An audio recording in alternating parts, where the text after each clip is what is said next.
I am from New Zealand. My first attraction to Islam was through a brief contact that I had with a young boy. I had a Somali student when I was at Victoria, and the students were required to do an assignment about consumption, which is what I teach. And his answer didn't fit into the parameters of the assignment, really, so I had to call him in and say, well, this doesn't really answer the question. And so he explained about the way that his family butchers, which was outside the paradigms of thought entirely. Then after that, I went to Japan. And when I went to Japan, there were a lot of Muslim students there, and there was an Islamic center. So I just started reading these books, mainly probably to sort of argue with people. Because I was from here, I didn't know anything about Muslims, and I didn't really know much about Catholics either. And after a lot of reading, I thought, yes, this is it. I would say that I would definitely have been described as a feminist before I was a Muslim woman. Now, I think the whole paradigm of feminism is way too limiting for women.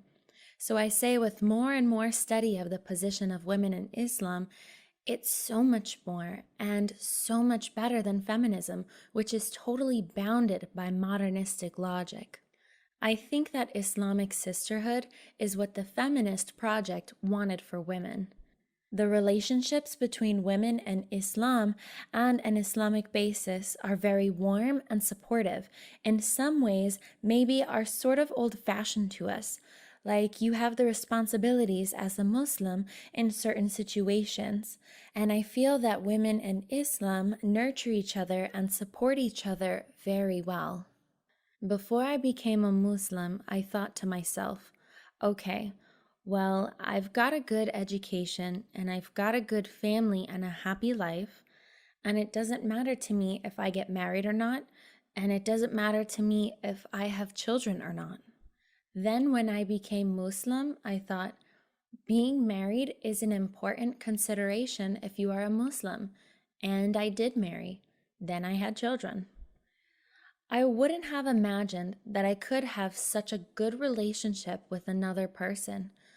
My husband is not from New Zealand, so we have a cross-cultural marriage, and people used to wonder about that. But both my husband and I are Muslims, and our baseline reference is always Islam. In every decision, we reference Islam, and so we have a huge common ground that transcends all other considerations in our marriage, so both of us will submit to the Islamic rules, whatever they are. The media's wild portrayal of Islam sparked my curiosity.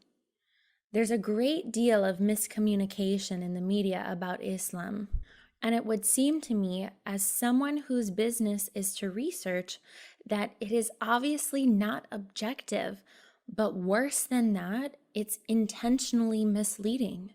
They always pinpick things from reference books.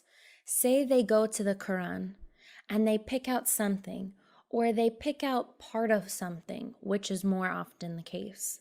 For example, they pick out the part about women, and there will be corresponding parts about men before it or after it, usually, but it's not there. So it always looks like it's some huge patriarchal head squashing the life out of poor, well-covered women who are ashamed of their bodies. It's a total misunderstanding of even the beginnings of Islamic thought to have such ideas, which are totally embedded in me. I mean, some of this just dropped in these little explosive bombs of untruth that people just accept because, of course, they don't know, and they don't know enough about it to know that it isn't right.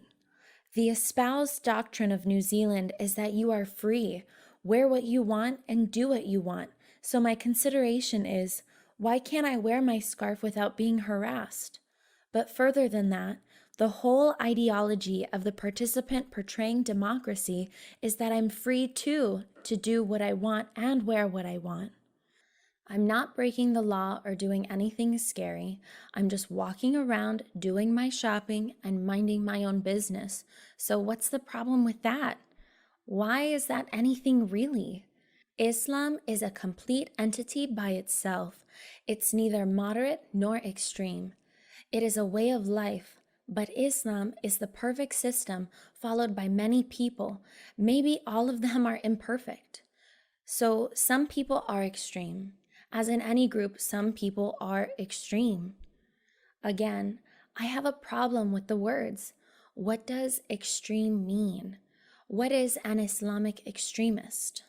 So I always have problems with the terms, especially the terms that are used in media context because they are so loaded. I mean, what does that mean? Islam is neither moderate nor extreme.